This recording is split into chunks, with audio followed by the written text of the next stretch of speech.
about to see on the large screen will be generated by what's in that bag. www.BricksinMotion.com www.BricksinMotion.com. Stand up straight! Tuck in that shirt! Adjust that belt buckle! Tie those shoes! Don't talk to anyone. Don't touch anything. Don't do anything. Don't interact with anyone. And try not to look at anything. The BiM Brodcast begins. What a piece of...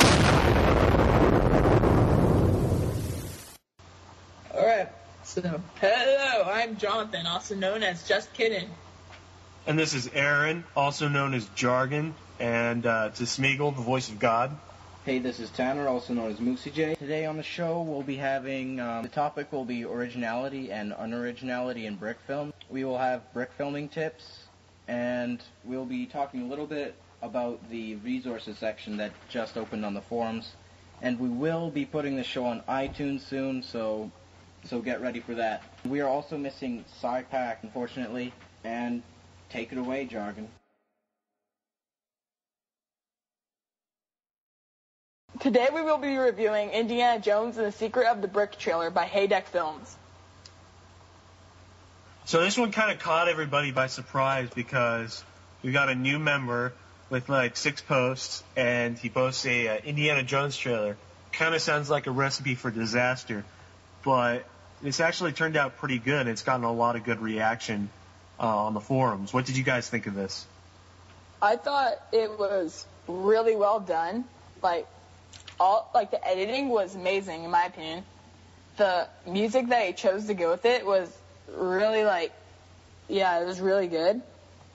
Yeah, it was pretty epic music. I was surprised because I was expecting just Indiana Jones music, but even though it wasn't, I think it was a really good choice.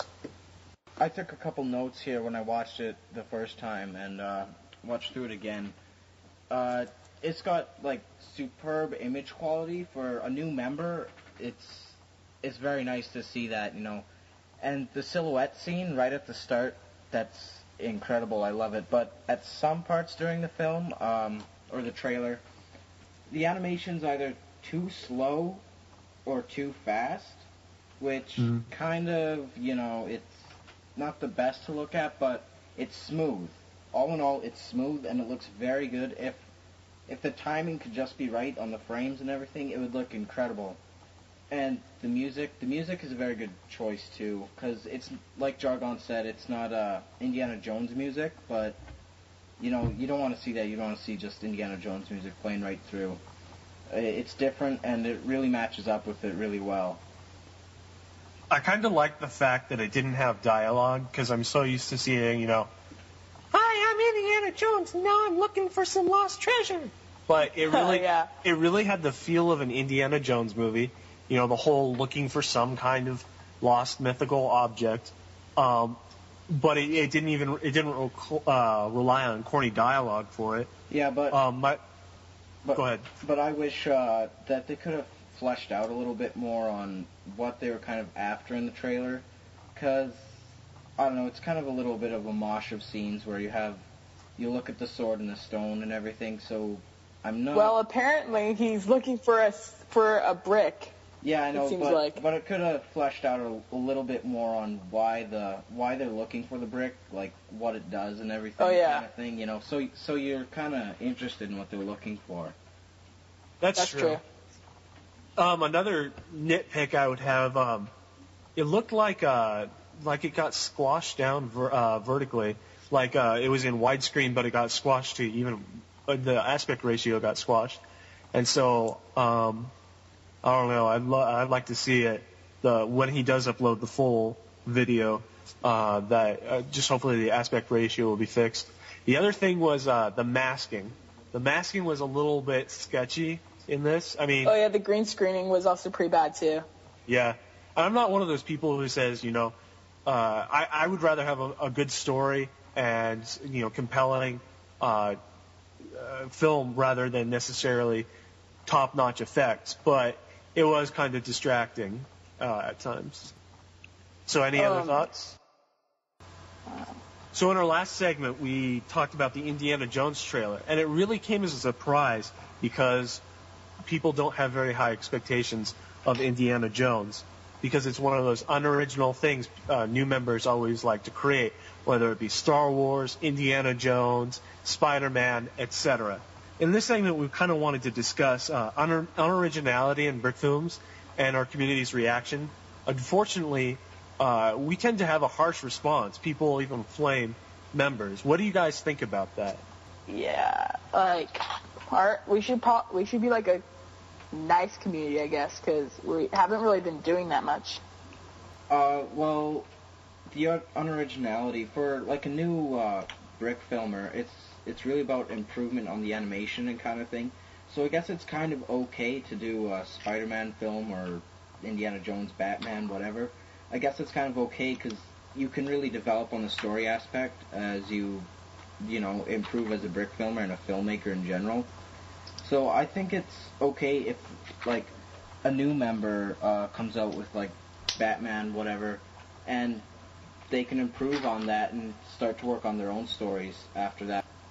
Well, I kind of agree with you guys. I think people do overreact. And it's interesting to notice the difference. I mean, when somebody like KG comes out with a Batman film, nobody complains and says, oh, it's so unoriginal, because he knows how to do it well, and he comes up with a good concept for it. Exactly. And I guess that's my advice. If you're going to do something... Even KG's film was kind of unoriginal, though. Like, it seemed like I'm not, like, trying to be, like, all skeptical or anything, but it kind of seemed like he was copying Forest Fire 101's jokes a little bit. For sure. I mean, we've all seen Robin's gay, for lack of a better term, and Batman is a jerk jokes. I mean, it's nothing new, but he was able to pull it off so well that people were really impressed. I think it's kind of the same idea with this Indiana Jones trailer. Everybody's seen Indiana Jones and Lego looking for some kind of mythical artifact, but because Hey Dex Studios did such a good job on it, people were impressed. Yeah. Yeah, exactly. If you can do a good job at it, people really receive it well, but if you really repeat what's already been done and what the original films have already done, people will really scrap you on it, and it's kind of tough to see because... Yeah, I agree. Well, holy crap. Whoa, where did you come from? I knew this would happen. Surprise visit from Scypax. Yes. Sorry about that, guys. So we were just talking about unoriginality in brick films and Star Wars and Indiana Jones specifically. All right. So something I wanted to bring up, I know, Just Kidden, you saw this earlier too on Twitter. I think it was a couple days ago. There was a guy who was talking about how he felt hated by the BIM community because he said BIM hates people who are either on YouTube or just make Star Wars movies. Honestly, I don't necessarily know where he's coming from because I looked at his posts and nobody had really flamed him. But it does kind of go to that community attitude. You know, are we building up new members and encouraging them to explore new directions and make good films? Or are we just tearing them down because they do something we don't like? I bet we have all, like, feel like when we were newbies, we would, like, make an unoriginal film and we would get flamed. Like, I remember back when I don't know if I still am a newbie, but back when I feel whatever, back when I first joined around that time, I felt like people hated me, because people would tell me that my animation's bad, and I'd feel like nobody liked me, and it was. I hate you. See where he's coming. So. And obviously, we definitely want to have constructive criticism, but the whole idea is that it has to be constructive. Yeah. Not deconstructive. It seems like a lot of newer members who are trying to take on the way everyone else acts, they don't really use much constructive criticism. Like, it seems like we've really gone down in that aspect. Yeah, yeah, that's true. Yeah, it's like a school. The big kids at the top of the school, they influence the little ones, or at the bottom, whatever, to act the same way. But our community, we really need to step it up and act mature about it. And I hate to use that word because it's completely overused on the forums, but we really need to step it up. Oh, like Real Brick's signature, that signature he used to have about top 4 things that brick filmers do, the BIM community does best. His signature is actually really relevant. It's kind of but even though we kind of whatever. It's funny because it's true. Yeah.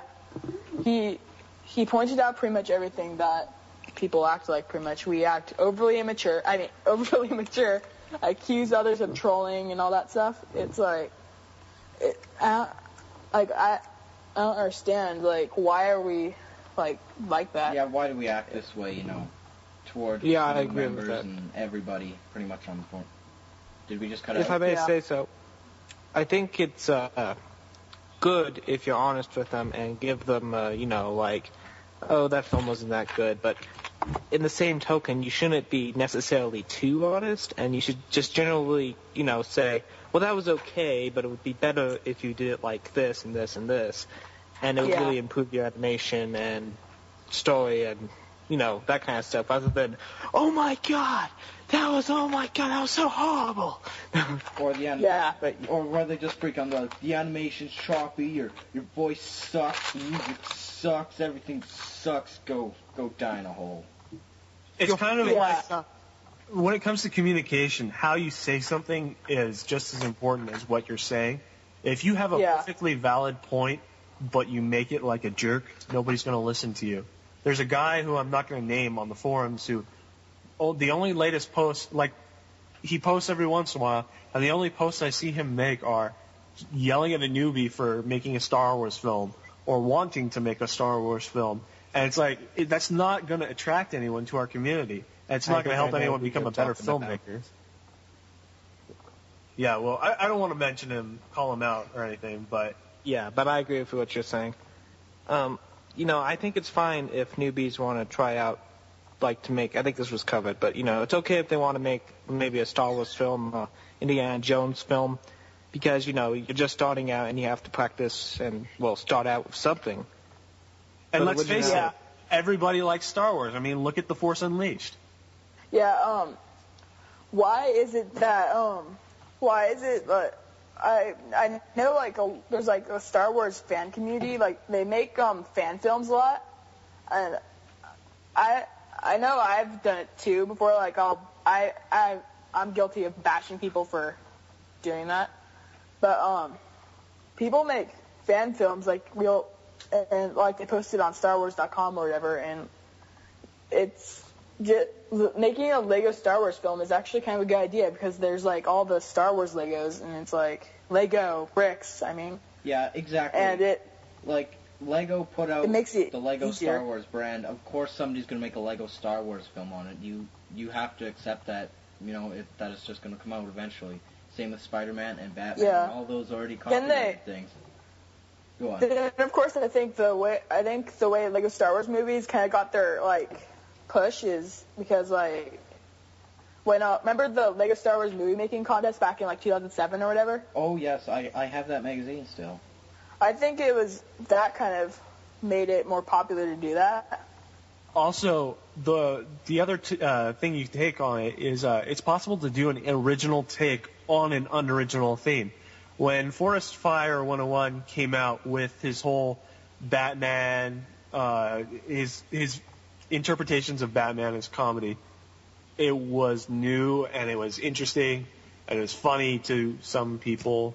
But at this point, it's become so cliche.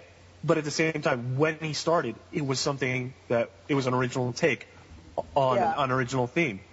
And so that just gives you, a proof, I guess, that it's possible to spin things your own way. But this segment is, for today, for our tips, is pretty much to tell you how to get an original idea, in case because I know a lot of people actually have a problem with getting, an idea. I've actually had people ask me on YouTube before, like, how do you get your ideas? And I really don't know, really. They pop into my head, I guess. It really depends what kind of brain you have, I guess. The thing I'd really recommend is read. Watch TV and movies some too, but read especially, because there's so many things, so many stories and ideas that you'll find in books, especially because those are, in my opinion, the best for your brain.